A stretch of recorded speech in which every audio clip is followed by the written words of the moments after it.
Untuk materi yang pertama akan disampaikan oleh saya sendiri, Nadia Depuspita dengan NPM 21150311120. Materi yang akan saya sampaikan yaitu mengenai relational database. Oke, pasti banyak nih yang nanya apa sih itu relational database? Secara pengertian, relational database yaitu database dengan tabel-tabel yang berisikan kolom dan baris yang saling berhubungan satu dengan yang lain. Secara praktis, kita dapat memahami bahwa antar satu tabel memiliki kaitan dengan tabel yang lain. Relational database ini menciptakan tabel-tabel menjadi komponen untuk menyimpan data dari suatu objek yang kemudian tabel tersebut saling terhubung dengan tabel yang lainnya melalui sebuah kunci yang dimiliki oleh setiap tabel yang bisa kita sebut dengan primary key untuk dihubungkan ke tabel berikutnya yang memiliki foreign key. Pada dasarnya, relational database merupakan jenis database yang dikelola oleh RDBMS atau Relational Database Management System. RDBMS sendiri mengacu pada sistem bagaimana database tersebut menjaga data agar tetap konsisten. Tabel di pojok kanan atas merupakan contoh dari relational database. Di situ ada struktur dan beserta dengan nama-namanya. Nah, di sini kita sudah mengetahui nih apa itu pengertian, seperti apa ya itu relational database dan juga contohnya. Sekarang kita akan membahas fungsi RDBMS. Fungsi RDBMS yaitu yang pertama, membuat hubungan atau relationship data antar tabel agar terdefinisi dengan baik. Yang kedua, mencegah terjadinya duplikasi data. Yang ketiga, dapat digunakan untuk membangun sebuah database yang kompleks. Dan yang keempat yaitu fungsi dasar, yaitu create, read, update, and delete, yaitu membuat, membaca, memperbarui, menghapus struktur atau data dalam database. Sebagai contoh, kita memiliki tabel pelanggan, dan pada tabel pelanggan ini akan menyimpan data seperti nama pelanggan, alamat, nomor telepon, email, dan lain-lain. Selanjutnya, untuk memudahkan identifikasi pelanggan, kita memiliki file nomor pelanggan di mana setiap pelanggan memiliki nomor pelanggan sendiri yang berbeda dengan pelanggan lain. Pada saat pelanggan melakukan pesanan penjualan, kita akan memasukkan pesanan penjualan misalnya pada tabel sales order.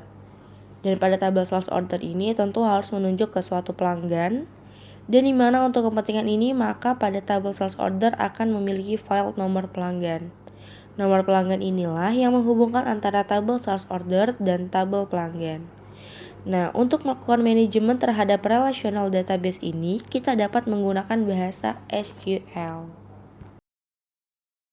Oke, itulah materi tentang relational database yang bisa saya sampaikan. Terima kasih.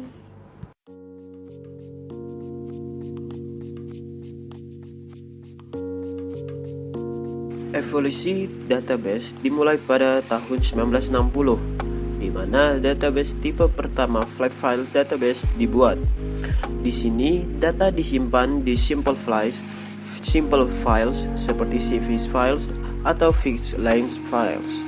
Setelah itu, keluarlah hierarchical database lalu network database. Dua database ini menyimpan data melalui parenting-child relationship.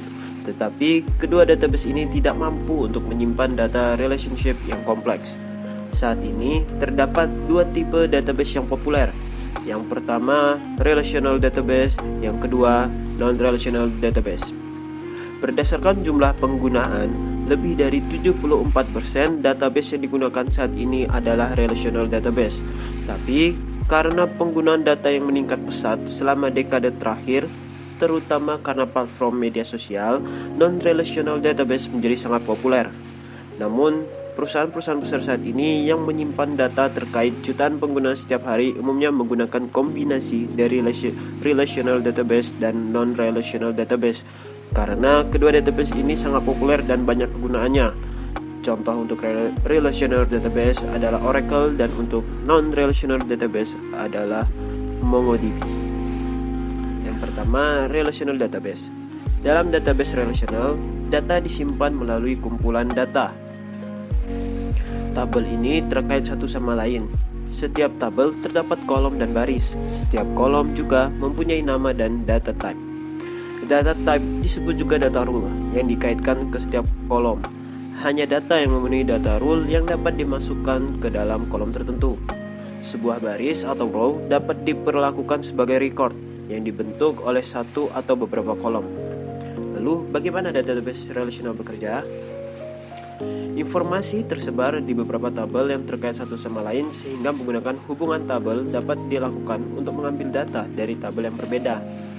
Dalam database relational menggunakan DBMS, Anda dapat memasukkan perintah dalam bahasa tertentu untuk menyimpan, mengambil, dan mengubah data. Bahasa khusus ini adalah SQL atau Structured Query Language. SQL adalah bahasa pemrograman yang mengikuti format standar untuk menanyakan data di database relational yang berbeda.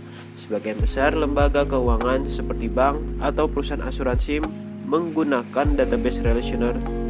Contoh database relational adalah Oracle, MySQL, Microsoft SQL Server, PostgreSQL, dan masih banyak lainnya. Lalu untuk tipe kedua, non-relational database.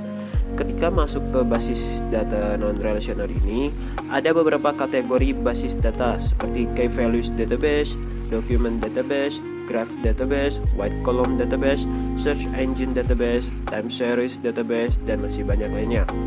Masing-masing database ini menyimpan data secara berbeda dan berguna untuk mengolah jenis-jenis data tertentu. Yang pertama, key value database, juga biasa dipanggil key value store. Database ini adalah basis data non-relational yang paling sederhana dan seperti namanya setiap hari, setiap data yang disimpan dalam basis data ini akan diberi kunci. Untuk menyimpan data Anda, memberikan kunci dan banyak data seperti gambar, teks, file, dan lain-lain. Database ini sangat berguna untuk menyimpan jenis data tertentu seperti data konfigurasi, informasi status, atau data apapun yang mungkin diwakili oleh kamus atau hash dalam bahasa pemrograman. Contohnya bisa Redis database, Memcache database, dan lain-lainnya. Yang kedua, ada dokumen database, juga biasa disebut document store. Database ini menggunakan key value database untuk mengidentifikasi data yang disimpan dalam database. Namun, tidak seperti key value database, dokumen database menyimpan data dalam format terstruktur yang disebut dokumen, seringkali menggunakan format JSON, VSON, atau XML. Meskipun setiap dokumen dalam database ini memiliki data terstruktur, tidak ada format data khusus yang harus diikuti untuk semua dokumen. Setiap dokumen dapat memiliki strukturnya sendiri yang dipahami oleh database. Tidak seperti value key database, data yang disimpan dalam database ini dapat ditanyakan dan dianalisis. Contohnya bisa seperti MongoDB, CouchDB, dan lain-lain. Yang ketiga ada graph database. Graph database berada di bawah kurung basis data non-relational dan mengikuti pendekatan yang berbeda untuk membentuk hubungan antar data.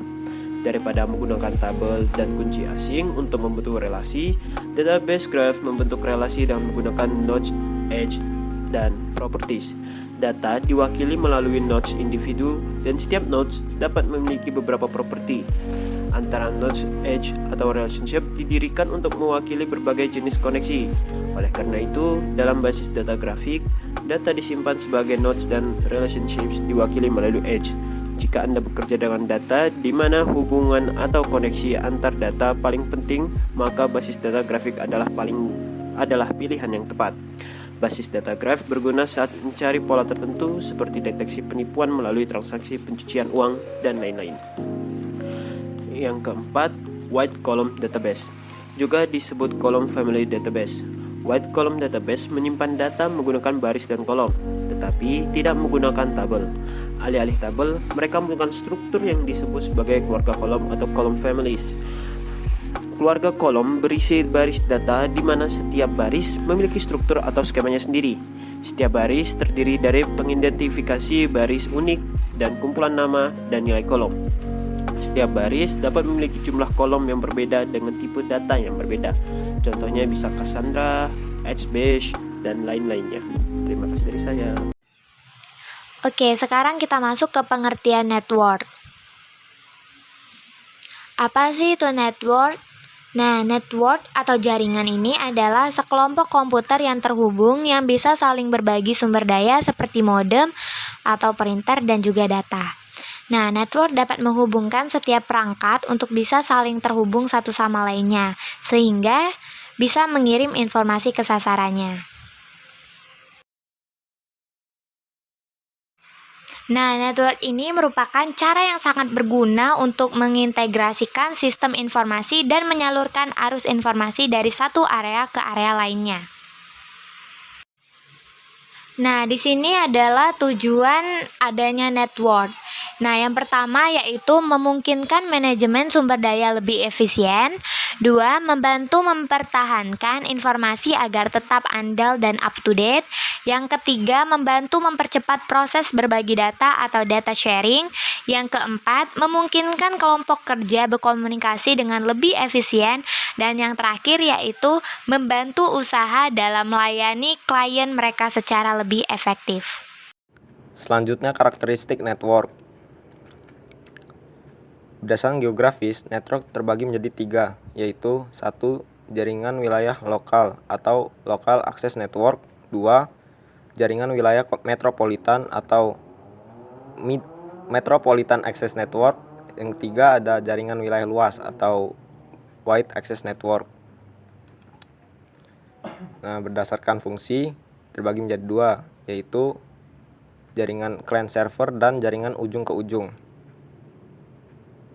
Nah, berdasarkan topologi jaringan itu terbagi menjadi berbagai macam, antara lain 1. Topologi bus, 2. Topologi bintang, 3. Topologi cincin, 4. Topologi mesh, 5. Topologi pohon, dan 6. Topologi linear.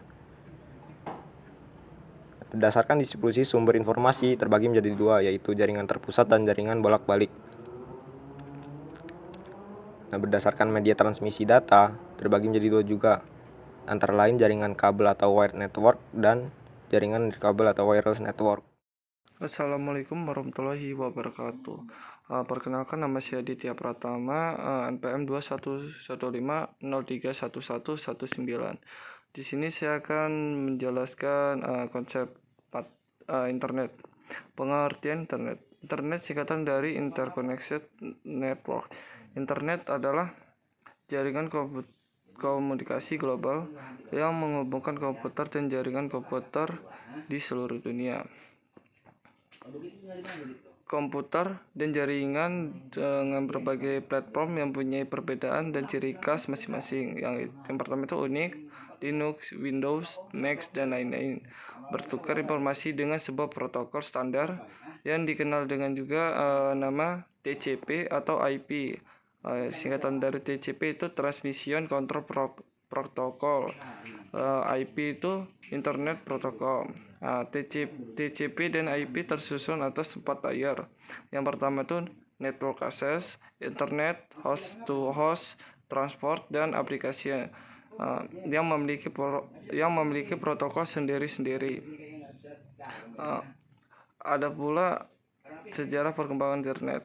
Internet pertama kali muncul pada tahun 1969 dengan bentuk sebuah jaringan komputer yang dibuat oleh ARPA. ARPA juga disebut singkatan dari Advanced Research Project Agency, yaitu membangun jaringan internet pertama yang kemudian diberi nama ARPANET.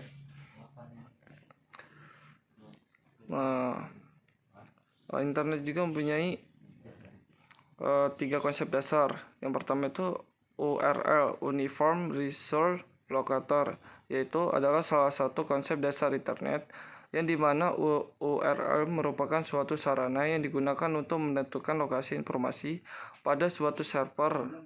URL diibaratkan suatu alamat, di mana alamat tersebut terdiri dari protokol yang digunakan oleh suatu browser untuk mengambil informasi.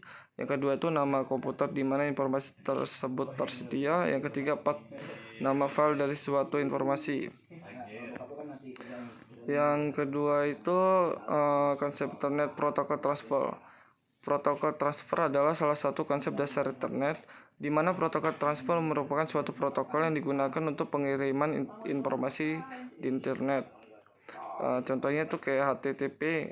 HTTP itu adalah salah satu protokol transfer yang merupakan standar untuk suatu dokumen web. Selain protokol dalam internet juga digunakan beberapa protokol lainnya. Nah, yang kedua adalah konsep internet Domain Name System, yang singkatan juga DNS. Itu adalah sistem penamaan domain adalah sistem penamaan hierarkis dan desentralisasi untuk komputer, layanan, atau sumber daya lain yang terhubung ke internet atau jaringan pribadi. Contoh-contoh domain itu semisal kayak com, net, org, int, edu atau ac.id. Sekian, terima kasih. Wassalamualaikum warahmatullahi wabarakatuh.